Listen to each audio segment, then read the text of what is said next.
นี้ก็เป็นวันเสาร์ที่17เดือนกรกฎาคมพุทธศักราช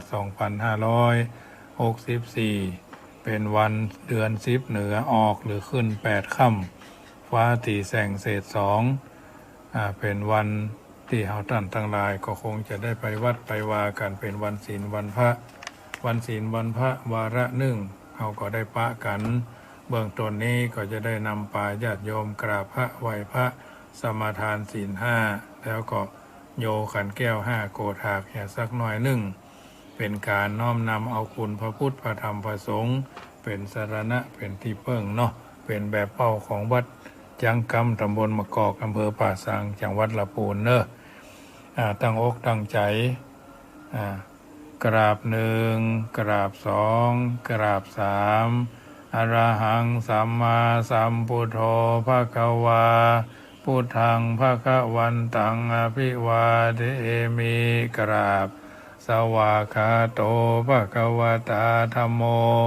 ธัมมังนะมัสสามิกราบสุปฏิปันโนภควโตสาวกสังโฆสังฆังนะมามิกราบมาตาปิตุคุณังอหังวันทามิกราบคุณูปการีวันทามิกราบพระพุทธกราบพระธรรมกราบพระสงฆ์กราบระลึกถึงคุณพ่อคุณแม่กราบระลึกถึงคุณของครูบาอาจารย์อันเป็นแบบเบ้าประเพณีต่อไปนี้ก็สมาทานแก้ว5โกฏากเนอซึ่งเป็นแบบเบ้าประเพณีของวัดจังกำเนาะโยพุทโธอันว่าพระพุทธเจ้าตนได้โลกุตโมตนผาเสริฐอุดมกว่าหมู่สัตวโลกอนันตัญญาโนอันมีญาณปัญญาหาที่สุดบ่ได้สันนิสิโนนั่งอยู่แล้วดีนักบ่หวั่นไหวแต่พยามารวราโพธิมูเลนั่งเหนือแท่นแก้วแทบไกลเก่าไม้มหาโพธิ์ตนผาเสริฐมหาทิวิจโยพระโจรแพ้สงครามอย่างใหญ่มารังยังพยามารสะเสนังกับทั้งเสนาลีพลมารอาการจริงก็ได้ถึงแล้วสัมโพธิงยังพญาสัพพัญญูตัญญาณ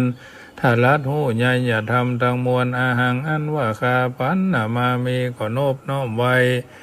โดยกายวจีมโนตังพุทธังยังพระพุทธเจ้าตนนั่นแลอาหังอันว่าปุอโยมกะธรรมโมอันว่ามกะธรรมอันใดอันถังกีโกอันประกอบโดยองค์8ประการมีสัมมาทิฏฐิเป็นตนอันมี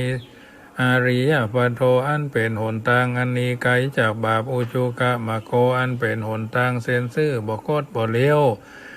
โมฆะภเวสายะเพื่อเข้าสู่นิพพานนั้นพ้นจากทุกข์ในวัฏสงสารจะนานังแห่งคนทั้งหลายโหติก็มีแลอะยังมกะธรรมโมอันว่ามกะธรรมอันนี้สันติกะโลอันกะทำคือบาปร่ำงับดับหายทุทัสโสนายโยอันมีนัยยะอันควรจักหูจักหันยากนักปณิญานิโกอันนำสัตว์ออกจากวัฏสงสารโหติก็มีแลอาหังอันว่าคาปันนามามีก็โนบน้อมไว้โดยกายวจีมโนตังธรรมังยังพระสธรรมเจ้านั่นแลโยสังโฆอันว่าพระสังฆเจ้าหมู่ได้วิสุทโธอันบริสุทธิ์จากบาปวรตคินายโยอันควรฮับเอาทาน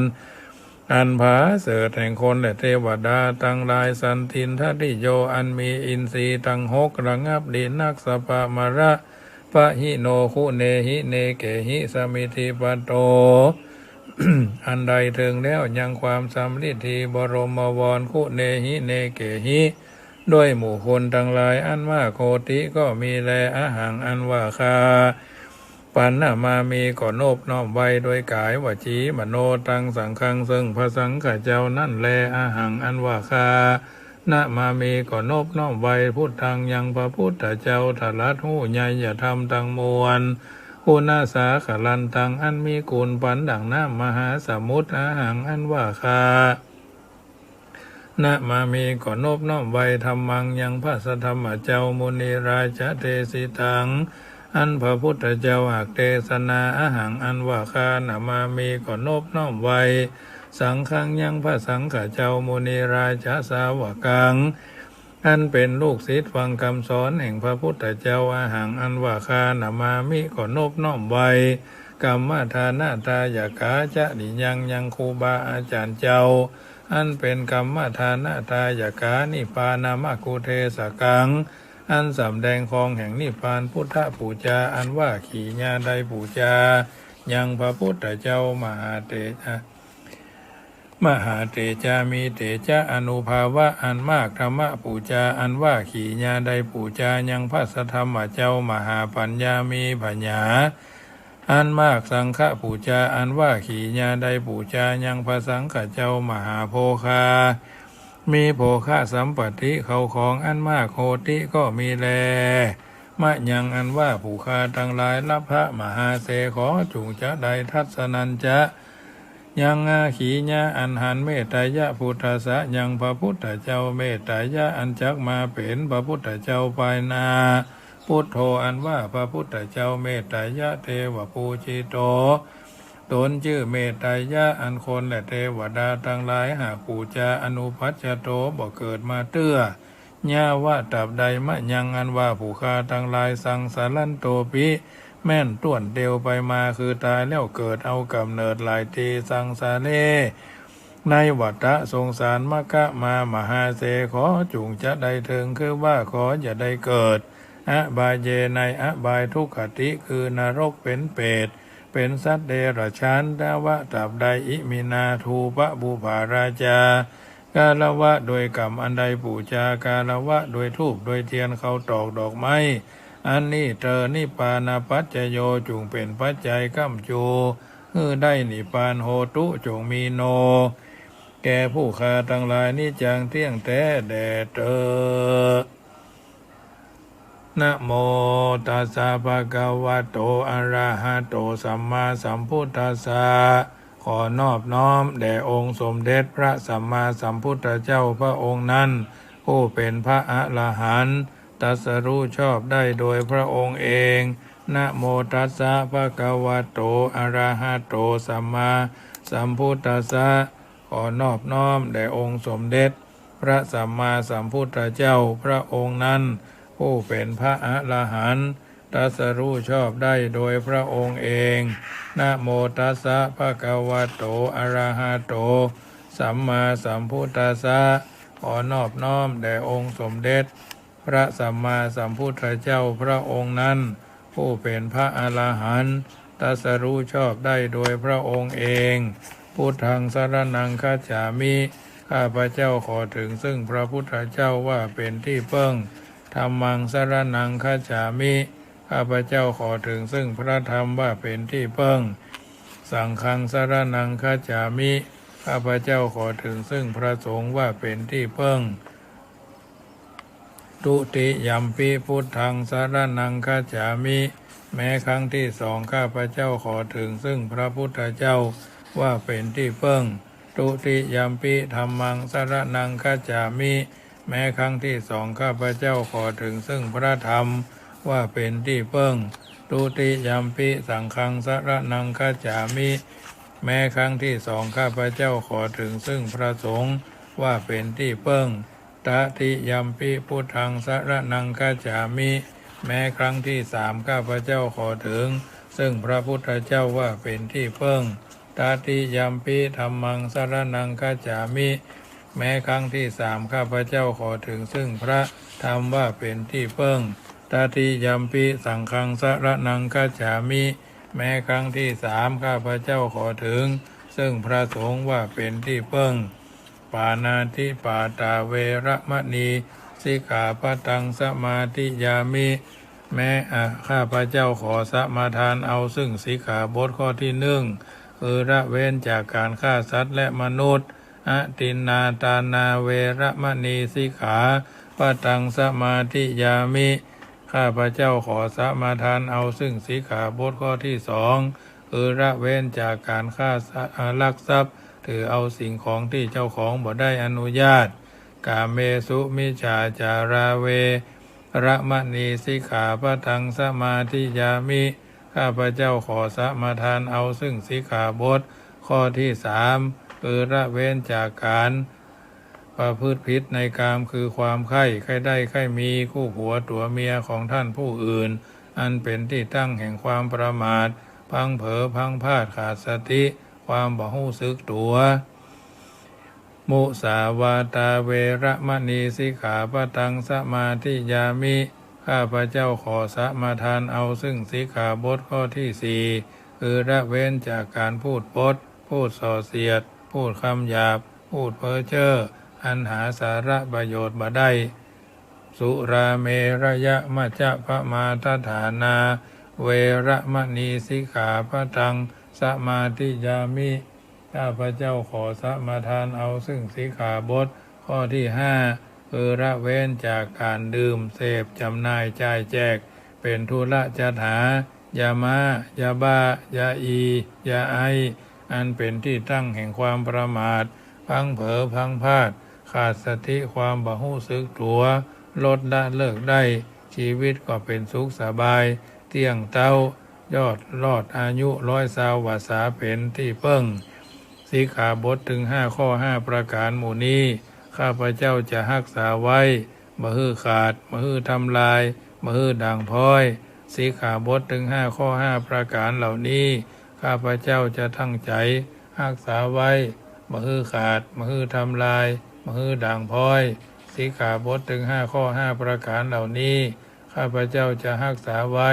บ่ฮื้อขาดบ่ฮื้อทำลายบ่ฮื้อด่างพร้อยเอาละญาติโยมสาธุชน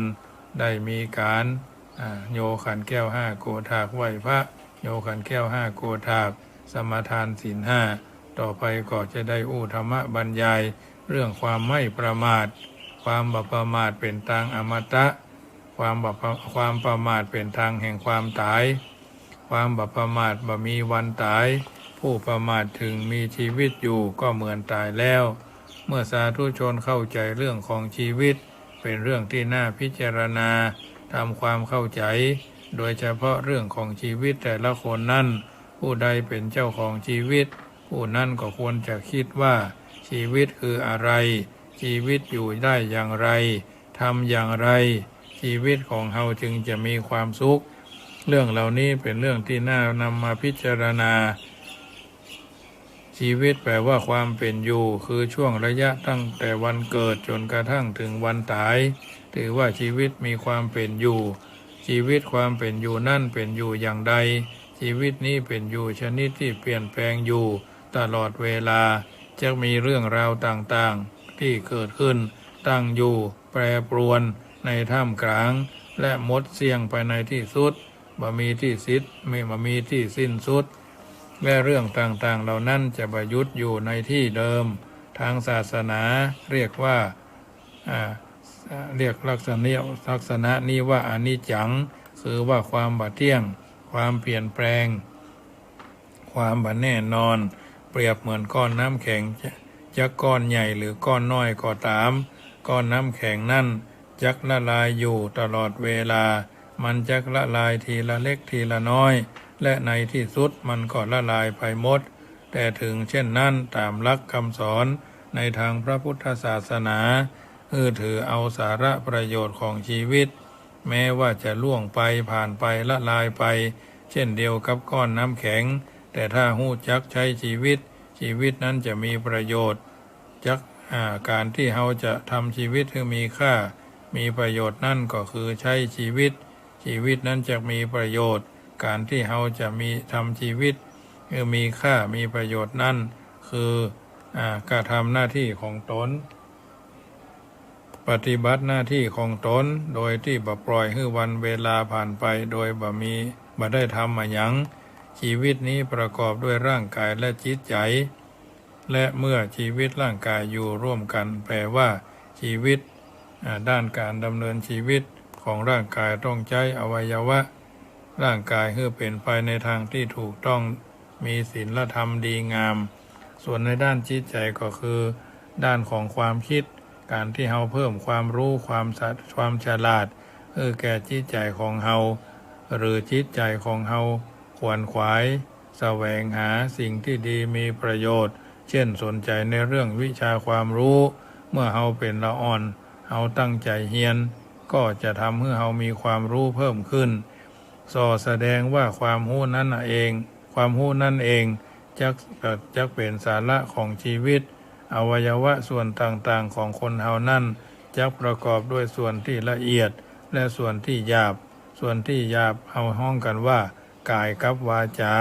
คือบะเบียดเบียนตัวเก่าบะเบียดเบียนคนอื่นถือว่ากายวาจาของเฮานั้นดีมีประโยชน์บะค่ำบะเขชีวิตของเฮาถึงกายถึงวาจาเนาะหมายความว่าเมื่ออู้ไปแล้วบ่ทำให้เกิดความเดือดร้อนตัวมานี่ในขณะเดียวกันถ้าเฮามีพิจารณาถึงรายละเอียดชีวิตจะประกอบด้วยประสาทส่วนต่างๆเช่นตาหูจมูกลิ้นกายใจสิ่งเหล่านี้เป็นสิ่งที่รับเรื่องต่างๆที่ผ่านเข้ามาตั้งใจของเฮาเช่นตาได้หันรูปหูได้ยินเสียงลิ้นได้ลิ้มรสหูดังได้ดมกลิ่นได้ผ่านเข้ามาทางหูทางตาของเฮานี่ถ้าหูจักฮับเอาไว้คือเลือกเอาเฉพาะสิ่งที่ดีที่งามสิ่งที่เป็นประโยชน์ตาของเฮาก็ให้ประโยชน์หูของเฮาก็ให้ประโยชน์เช่นเฮาพอหันสิ่งใดเฮามีสติควบคุมอยู่ทุกขณะที่ได้หันได้ฟังว่าสิ่งใดถ้าหากว่าเฮามีความพอใจเอาตัวใจเช่นตาที่เฮาได้หันตาชอบก็อยากจะได้ก็จะเอาให้ได้บางทีมันทำความเดือดร้อนมาให้พุทธคุณวางจักคัดเลือกสิ่งต่างๆให้เป็นประโยชน์บ่ทำให้เฮาเดือดร้อนในทางพุทธศาสนาเพิ่นฮ้องว่าสำรวมระวังเนาะคือระวังที่ตาที่หูที่หูดังที่ลิ้นของเฮาถือว่าชีวิตจึงบ่เหมือนฝันเมื่อเฮาพิจารณาดูแล้วน่าจะยอมรับว่าเป็นความจริงคนส่วนนักมักจะนึกคิดเอาเองว่าชีวิตเป็นอย่างนั้นอย่างนี้ถ้าหากว่าบ่ได้ตามที่คิดมักจะเสียใจในภายหลังเนาะจริงอยู่เรื่องของอาการชอบคิดหรือจุดหมายของปลายทางของชีวิตเฮาคิดไว้ให้ตัวเฮานั่นเป็นเรื่องที่คิดได้แต่ว่าก่อนที่เฮาจะคิดเรื่องใดๆเฮาก็ควรจะยอมรับความจริงของชีวิตว่าชีวิตจริงๆนั่นตามหลักในทางพระพุทธศาสนายอมรับว่าความบ่เที่ยงแท้แน่นอนของชีวิตเป็นความจริงชีวิตนี้ประกอบด้วยความทุกข์มากความทุกข์หมายความว่าอัตภาพร่างกายของเฮาทั้งหมดนี้เป็นที่รองรับความทุกข์เป็นก้อนของความทุกข์มีพุทธโอวาทตรัสว่าชีวิตนี้นอกจากความทุกข์บ่มีหยังทุกข์เท่านั้นเกิดขึ้นทุกข์เท่านั้นดับไปแปลว่าความจริงของชีวิตนั้นถ้าใช้เป็นความสุขไม่หาใจความสุขไม่เพราะว่าชีวิตหรือร่างกายของเฮานี้ถ้าใจไปเป็นตัวของตัวเฮาที่แท้จริงไม่ เพราะเฮาบังคับบ่ได้เช่นบ่อยากจะให้เจ็บมันก็เจ็บบ่อยากจะให้มีภัยอันตรายเกิดขึ้นมันก็เกิดขึ้นบ่อยากจะเป็นหนุ่มเป็นสาวมันบ่อยากจะเป็นหนุ่มเป็นสาวมันก็แก่เฮาบังคับมันก็ไม่ได้อันนี้คือความจริงของชีวิตทุกคนแต่ว่าคนส่วนมากนั้นมักจะฝันเหมือนกับว่าชีวิตเนี้ยมันอยู่อย่างนี้ตลอดไปมันบ่แก่มันบ่เจ็บมันบ่พัดภาคเหมือนจะหวังนะและหวังอย่างที่มากมายบางคนก็สร้างวิมานขึ้นว่าชีวิตของเฮานั้นจะต้องได้รับความสุขความสมหวังในทุกอย่างจะต้องมันเป็นอย่างนั้นการคิดเช่นนี้อาจจะคิดได้อย่าลืมว่าสิ่งที่เฮาสมหวังทางที่เฮาจะสมหวังตามที่เฮาคิดนั้นมันยากที่จะเป็นไปได้และสิ่งทั้งหลายดังที่ได้กล่าวมาอาจจะมีบางคนที่คิดอย่างได้ผลตามที่คิดแต่สิ่งที่ได้มาตามคิดนั้นจะสนองทำให้เฮาคิดเกิดความพอใจเกิดความสุขใจได้ชั่วระยะหนึ่งและแล้วก็เปลี่ยนแปลงไปมามีอย่างที่จะเหมือนกับที่เฮาคิด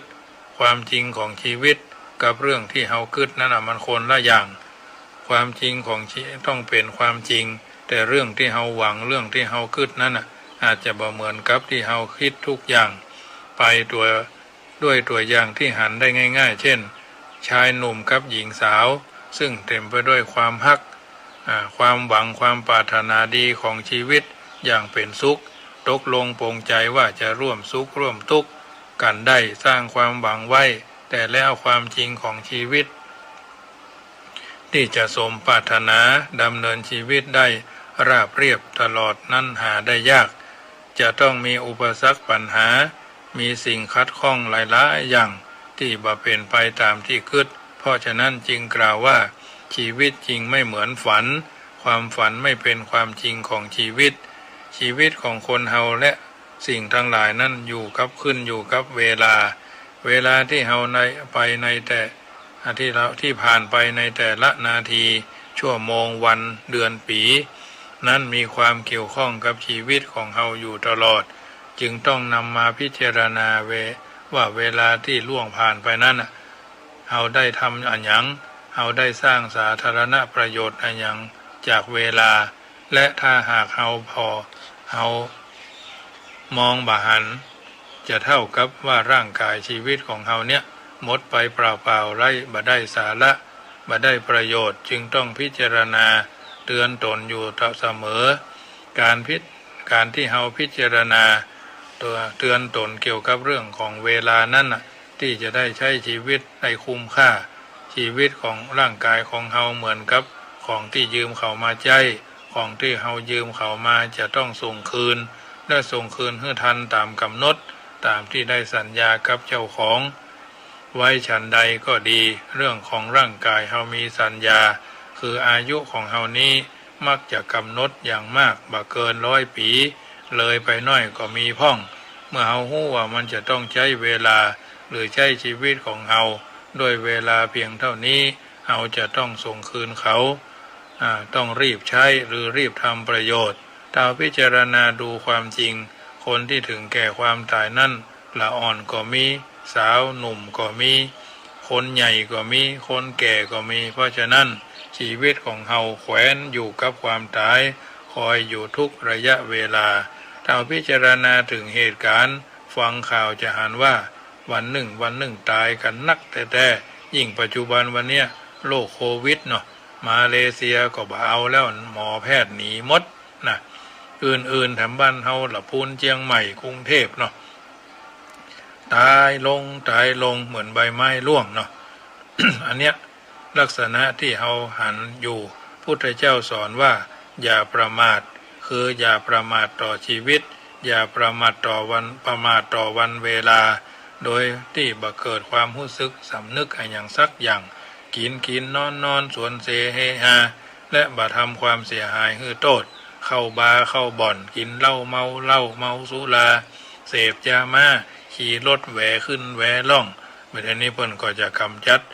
ประกาศคลอโรฟิลกับอย่างหัวที่มันจะเกิดขึ้นบางทีก็ไปทะเลาะวิวาททรยศโคตรโกงซึ่งแต่ละอย่างนั้นจะเป็นไปเพื่อความชั่วเกินเพื่อเป็นเหตุทำให้เกิดความทุกข์ทรมานเป็นการทำลายประโยชน์การพิจารณาอย่างนี้เป็นการให้ใช้ประโยชน์ของชีวิตเป็นโอกาสที่เราจะได้สำนึกและก็รีบใช้เวลาใช้ชีวิตให้เป็นประโยชน์ให้ได้สาระพุทธเจ้าตรัสเป็นพุทธโอวาทว่าไม่มีธรรมใดจะเป็นไปเพื่อความเสื่อมอันยิ่งใหญ่เหมือนกับความประมาทตรงกันข้ามกับคำว่าบ่มีธรรมใดที่จะเป็นไปเพื่อความเจริญเหมือนความประมาทเป็นต้นสาธุชนท่านผู้ฟังทั้งหลายรายการเสียงธรรมก่อนรับตาประจำเมื่อค่ำยามคืนของวันเสาร์ที่17เป็นวันศีลวันพระเฮาท่านทั้งหลายได้มีโอกาสสร้างสิ่งที่ดีที่งามกับตัวกับตนตลอดวันที่ผ่านมาเฮาได้ไหว้ได้สาได้สักการะบูชาได้ไหว้พระพุทธได้ไหว้พระธรรมได้ไหว้พระสงฆ์ไหว้สิ่งอันเป็นสิ่งที่เป็นมงคลกับตัวกับตนมาแล้วเป็นจะได้พ่องสบายอกสบายใจหลายเรื่องหลายราวที่เฮาท่านทั้งหลายจำเป็นจะต้องนำไปเป็นเรื่องพิจารณาเพื่อนบอกว่าสังขารมนุษย์ที่พุทธเกิดอั้นขึ้นมาอยู่ในโลกนี้สืบพันธุ์พงศาจักพันนาอ่านนับบ่ได้คนเฮาทั้งหลายความตายอยู่ใกล้สังขารธรรมนี้เล่า จักได้เขียนจ๋าบอกมาแต่เก้าออกจากหนุ่มถึงเท่าแรวราว10 ปีเฮานั้นอาบน้ำบ่หนาวเป็นหนุ่มรุ่นราวบ่หนาวบ่ไข้กันได้20 ปีแม่สีดอกไส้เป็นหนุ่มสาวไปไม่ฮักเป็นเบาเป็นสาวยังบ่ใกล้นักกำลังนอบน้อมกำลังหน่อมน้อยเมามาน30 ปีนั้นบ่นายสงสารอยู่สุขสำราญเจยบานสู้หน้าก้อยฟังเตอะนายยิงใจโลกล่าเป็นธรรมดาแต่เก้า40นั้นนาเปิ้นจ่าแต่เล่าเป็นเก้าเป็นเงาเรื่องแรงเรื่องแหงยะการม่วนล่ำกำลังเข้มแข็งมีบ่ามีแหงแข็งแรงต่อต้าน50 ปีหนาสาวดาบ่ย่านบ่ได้รำคาญน้องไทยสาวน้อยสาวจีมีมาไว้ใจสาวน้อยด่าได้ด่าไปว่าจ้างมันว่าหยังจ้างเตอะบ่เกียดพังบ่เกียดจังไผนิสัยคนไทยถึงชอบสาวน้อยเหมือนกำโบราณในสารข้าวซอยมาลองฟังกอยเอาไว้เขียนมาบรรยายความหมายนิสัยตามเรื่องเก่ากี้โบราณ60 ปีเล่าตามเท่าตามสังขารเสียงไอเหมือนฟานโขกขานปากกว้างผาญาติเต็มตัวบ่ท่ากลัวย่านไอปอลำคาญแต่ตักเดี๋ยวนั่งเดี๋ยวนอนเข่าอ่อนอิดนักเน็ดหนาวเมื่อยไข้มีมา70 ปีนั่นเปิ้นท่านกล่าวจ๋าเป็นคนชะลายาขาดบ่ได้บ่โหกไปในมีไปนักใบเป็นวัดเป็นไอซับปะบ่โหกเต็มตัวเมามัวบ่ละเจ็บปวดทั่วอันกาญา80 ปีให้ใกล้นักใกล้หนาผมหัวออกหาหูอู้จ๋าเหมือนให้เขี้ยวลุดเขี้ยวหล่อนลุดหายร่างกายเปลี่ยนได้ไข้หัวออกไปบ่เพาะเหี่ยวหน้าหนะเนียวหน้าเหี่ยวหนังยานเดินการก่องเกาะก้อยเยาะย่องยื้อเตียวไป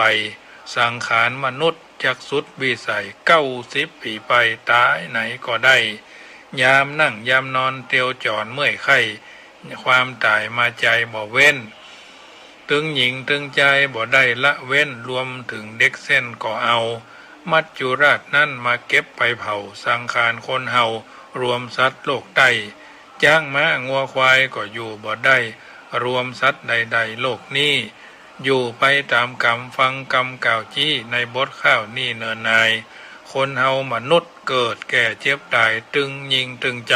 หลีกตึงบ่ได้จุงทำความดีมีทิศตรวจได้ยามเฮาตายไปแน่แต้เรื่องบาปเวรกรรมจักนำของแต้ไผบ่ช่วยแก้ไหนเลยทำดีไปเตอะรับกรรมเฉลยสังขารเฮาเอ่ยถึงบ่เที่ยงมั่นจักจบก่อนสารนิทานบ่สั้นสังขารธรรมเท่านี้ก่อนและนายเฮยญาติโยมสาธุชนท่านผู้ฟังทั้งหลายอันนี้เป็นวจนะประพันธ์นำมาอู้นำมาจ๋านำมาอาสาทดายญาติโยมได้ฟังของกินของบ่กินหู้เน่าของบ่เล่าหู้ลืมน้ำฮ้อนป่าเป็นน้ำเย็นป่าตายเปิ้งปี่ก็เจ็บท้องเปิ้งน้องก็เจ็บใจน้ำเปิ้งเหือเสือเปิ้งป่าหันเปิ้นมีจะไปไข่ได้หันเปิ้นทุกอยากไล่จะไปดูแควนบ่นับตุนับพระก็ขอหื้นนับผ้าเหลืองบ่นับต่อเฟืองหื้นนับต้นเข้าพี่น้องพิษกันเหมือนฟ้าเหมือนผ้าฟันน้ำว่าให้ก็หนีว่าดีก็อยู่นุ่งผ้าลายหมาเห่าคนกำบะเก่าจั่งพิษกันตกก่อนเป็นขุนตกรุนเป็นไพ่ความจริงคือสิ่งบ่ตายญาติโยมสาธุชนค่ำคืนของวันนี้รายการเสียงธรรมก่อนรับตาอาตมาภาพพระมหาประสิทธธรรมาภินันโทวัดจังกำตำบลมะกอกอำเภอป่าซางจังหวัดลำพูนสาธกสาธยายน้ำทำคำสอนให้ญาติโยมได้ยินได้ฟังเป็นนิทัศนะอุทาหรณ์เป็นปฏิพรย้อนสนองต่อเพื่อท่านสาธุชนทุกคนทุกท่านที่เป็นพ่อเป็นแม่เป็นพี่เป็นน้องเพื่อนพ้องสหายได้ยินได้ฟังน้ำทำคำสอนแล้วนำไปเป็นข้อเตือนจิตสกิดใจจักบ่ได้ทารำผิดพลาดคลาดเคลื่อนจากความเป็นจริงญาติโยมสาธุชนท่านผู้ฟังทุกท่านได้ยินได้ฟังแล้วก่อนนำรายการจากท่านไปข ก็ขอบอกเจริญพรประชาสัมพันธ์ว่าวัดจังกำเชิญร่วมทำบุญเป็นเจ้าภาพสิ่งก่อสร้างแผงโซล่าเชลล์ใบระกาหรือป้านลมนาคตันหรือคันถวยกระดิ่งสำหรับประดับกุฏิส่งโฮงนอนของวัดจังกำรายการก็มีป้านลมหรือใบระกา18ตัวละ 4,500 บาทป้านลมหรือใบระกา18ตัวละ 4,500 บาทนาคตันหรือคันถวย17ตัวละ 3,500 บาทแผงโซล่าเชลล์ต้องการ10ชุดได้แล้ว8ชุดได้ละ2ชุดยังเหลือแถม8ชุดชุดละ 1,300 บาทกระดิ่ง129แก่นยังเหลือแถม71แก่นแก่นละ499บาทมีโอกาสมีจังหวะเวลาร่วมกินร่วมทานกันได้เนอะที่เบอร์โทรศัพท์061-547-6539 หรือจะทำบุญทางธนาคารกรุงไทยโลตัสป่าซางก็ได้ที่เบอร์ธนาคาร เลขบัญชีธนาคาร79800218894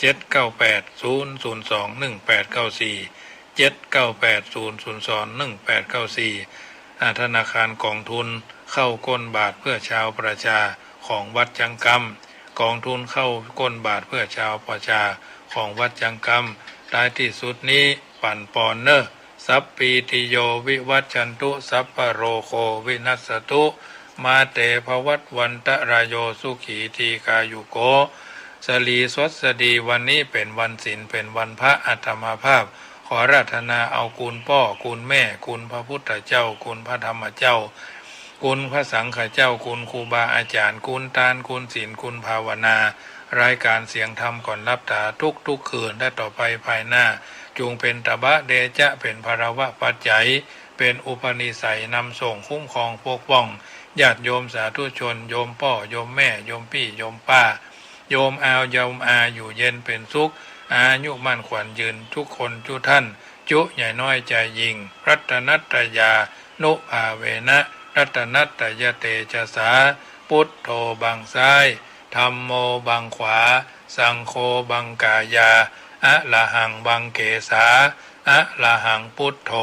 นะโมพุทธายะตายที่สุดนี้ขออนุโมทนาเจริญปอ